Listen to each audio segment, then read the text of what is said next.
Ito kasi adjust ito eh. Ito nag-adjust ng voltahe. Pag pinihit mo to, mag-adjust to from 0 to kung hanggang saan na voltahe yung kaya ng chopper. Okay? Ito 1K.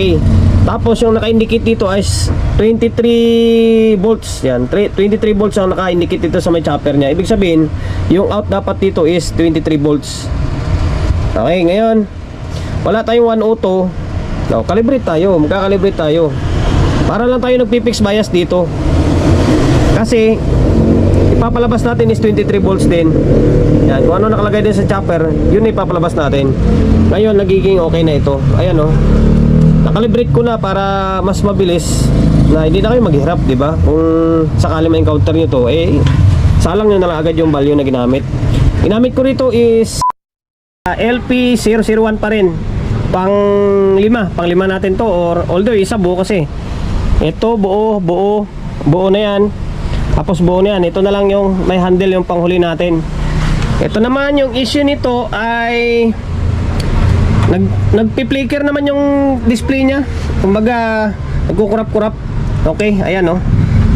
Sa mga nakapanood ng una, pangalawang video, pangatlong video natin, salamat. Kung umay na kayo sa ganitong content ko, buna.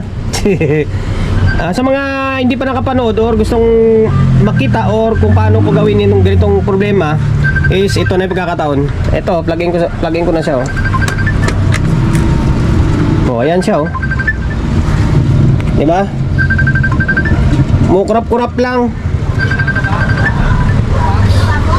Naka sa power supply or ito yung mission natin. Paano natin solusyonan yung itong klaseng problema, yung kumukurap-kurap yung display. Yung isa naman natin walang power, ito naman may power pero kumukurap-kurap. Okay, ngayon buksan natin to.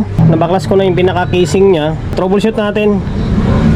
Try natin kung saan part yung may problema. Dito ba sa ilaw, dito ba sa may power supply, or dito sa may module nya. Okay, plug in natin ulit. Ayan, nagpa-fluctuate talaga siya. Ngayon, sukatan natin yung voltahe. Okay, dito.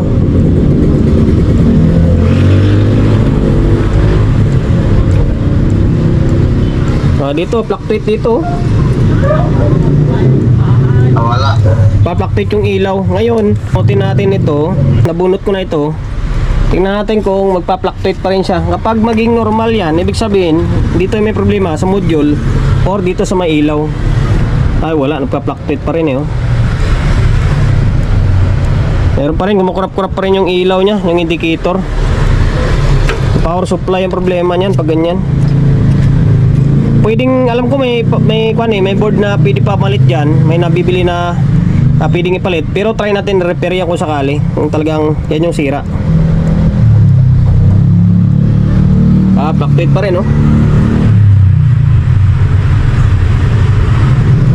ayan, nasa power supply ang problema. Ngayon, tanggalin natin tong power supply. Troubleshoot natin sa labas. Tinanggal ko yung power supply dun sa may kahon. Sa ganitong sistema, dalawa lang to. Kung hindi sa may primary nya, nasa secondary ang problema. Or either minsan dito sa trimmer na to. Yung trimmer na to, try natin pihitin kung anong mangyari. Try natin pihitin. Kasi ang supply dapat nalalabas is 23. Yan ang nakasulat to. 23 volts na 7.8 ampere.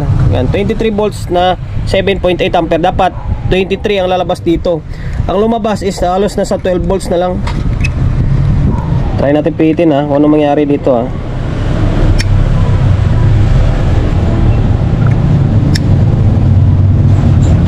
Try natin.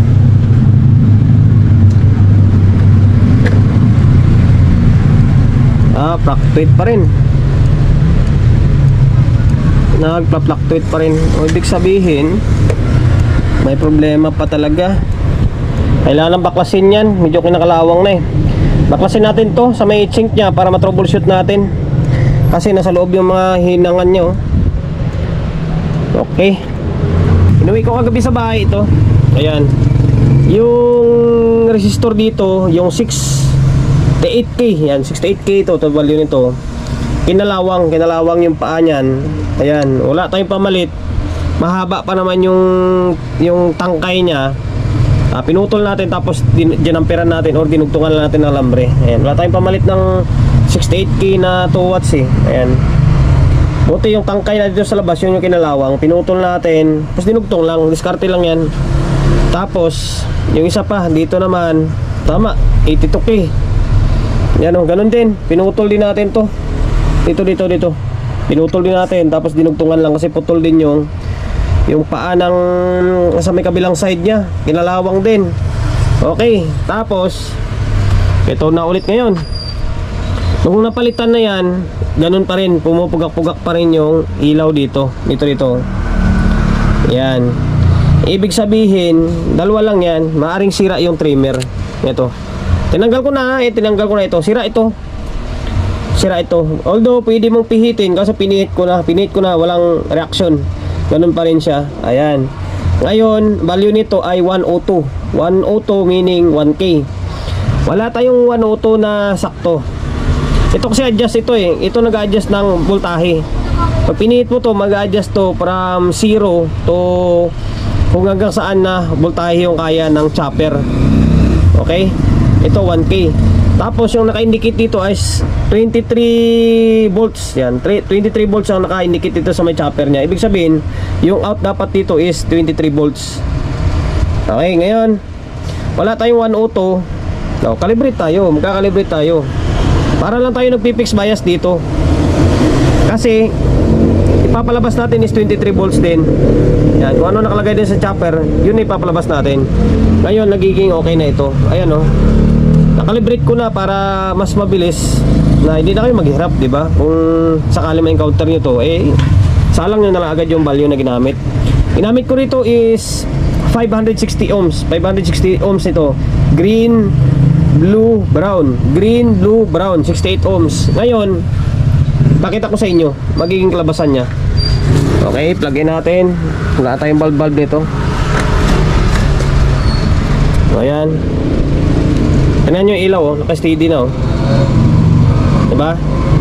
Naka-steady na siya. Ngayon, tingnan nyo yung mangyari. Ipat natin yung tester natin dito.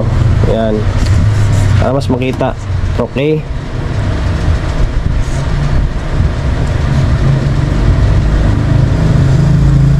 Ayan 25, 10, 15, 20,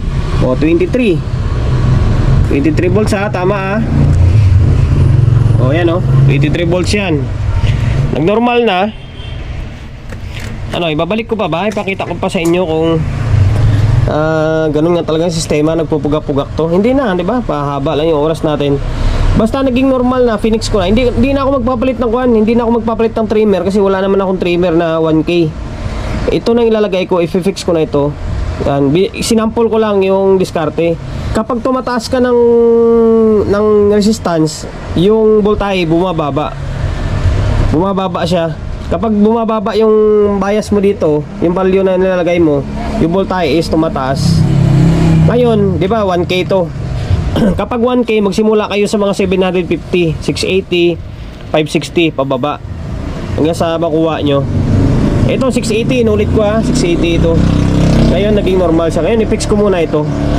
I-fix ko na yung power supply sa may housing niya. Okay. Ngayon, saan ba yun? Ito yung Phoenix natin Ito. Ngayon, plug in natin kung gagana siya. Alright, ayun umiilaw na siya di ba? Working na siya. Sira yung trimmer, tapos yung mga kinakalawang. Ayan, nagbago. Di ba? Gamitin pa natin. Ayan. Gamitin pa natin. Di ba? Sama-sabay na siya Tap-off, tapos buhay natin. Down, meron, up, gumagana, enter.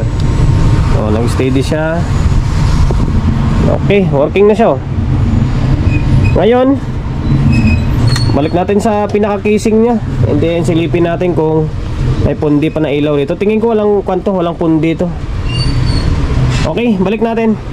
Ay, balik ko na yung diffuser niya. Napasensya na kasi pinuputol ko na lang video para mas mabilis tayo. Ayan o. Nilaw na siya. Working na. Wala na pundi yan. Tapos, pindot tayo rito. O ayan, nagbago. Ayan, nagbabago yung kulay. O ayan o, gumagana siya. Working na lahat ito. O ayan. Working na lahat. Okay. Hanggang dito na lang. Naway nakapagbigay idea tayo. Pinaka-point ko dito is kung sakaling na-encounter nyo dito yung gano'n nga, yung pumupugak-pugak yung ilaw dito, tapos yung supply niya is gano'n nga, yung nagbi-blink-blink. Yun lang. Yung sira dyan is kalawang na parts, and then yung sa may trimmer niya, sa may bias niya. Ay, kung mag-fix kayo, value na ginamit ko ron is 560 ohms. Okay. Promotion bago tayo magtapos, syempre. Shop natin, Solid G Electronics Repair Shop, 61 Don Julio Gregorio Street, sa Uyo Road, sa Uyo, Quezon City. Social media pages natin, so hindi pa nakapag-follow, paki-follow, and then syempre paki-share na video natin sa my Facebook, YouTube channel. So hindi pa nakapag-subscribe, pag-subscribe, like, share, and then syempre paki-hit ng bell button sa gilid para updated ka sa mga susunod na video na i-upload ko. Ingat, God bless, and then peace atin lahat.